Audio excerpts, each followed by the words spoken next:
এই যে ই করছেন কেন, কি বলে, ভিক্ষা করছেন কেন?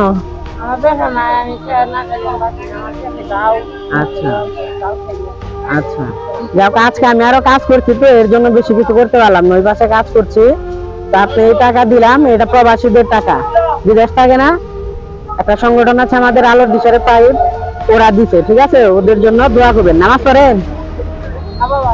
কেন নামাজ পড়েন না কেন? ও আচ্ছা, আপনি হিন্দু, আচ্ছা আচ্ছা, যাও আপনি ইবাদত করবেন, দোয়া করবেন সৃষ্টিকর্তার কাছে, ওকে? আচ্ছা আপনি আসেন, যান আপনি যান, বলেন কাকা। আচ্ছা, খুশি হয়েছেন আপনি? কত টাকা উঠছে আজকে সারাদিনে? কেবল আসলেন? ও পা ভাঙা, হাত ভাঙা, আচ্ছা। আর ছেলে নাই? ছেলে দেখে না? আচ্ছা শুনেন, এই যে যাদের টাকা দিলাম ওরা তো প্রবাসে থাকে, ঠিক আছে, ওদের জন্য দোয়া করবেন যেন, হ্যাঁ, যারা গরিব দরিদ্র মানুষ তাদের পাশে দাঁড়াতে পারে, ঠিক আছে। আর নামাজ পড়েন আপনি? নামাজ পড়বেন, হ্যাঁ, ওই দাঁড়িয়ে নামাজ পড়বেন, দোয়া করবেন সকলের জন্য। আপনি একটু সুস্থ দেখা যায়, কাম কাজ করে রেখে পারেন আপনি, মাঠে মুঠে কাটতে পারেন না।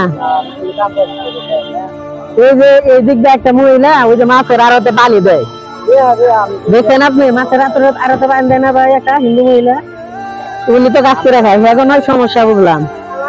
আচ্ছা যাও, নামাজ পড়ছেন ফজরের? মিথ্যা কথা বললেন কে? ফজর নামাজ পড়ছেন? আচ্ছা ধরেন। আর জোহরের নামাজ পড়ছেন? এই যেমন দেন কাজা জোহরের নামাজ পড়বেন, 5 ওয়াক্ত নামাজ পড়বেন, ঠিক আছে। আবার যদি দেখা হয় তাহলে হেল্প করবো, সাহায্য করবো, ঠিক আছে।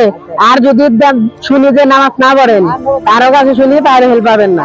আল্লাহ এভাবে মানুষকে সাহায্য করে, ঠিক আছে। আপনারা জানতেন যে টাকা পাবেন এভাবে?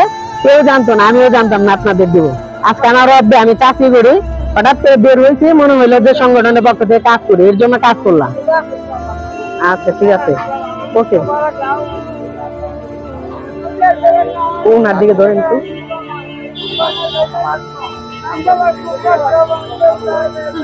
কান্না করছে।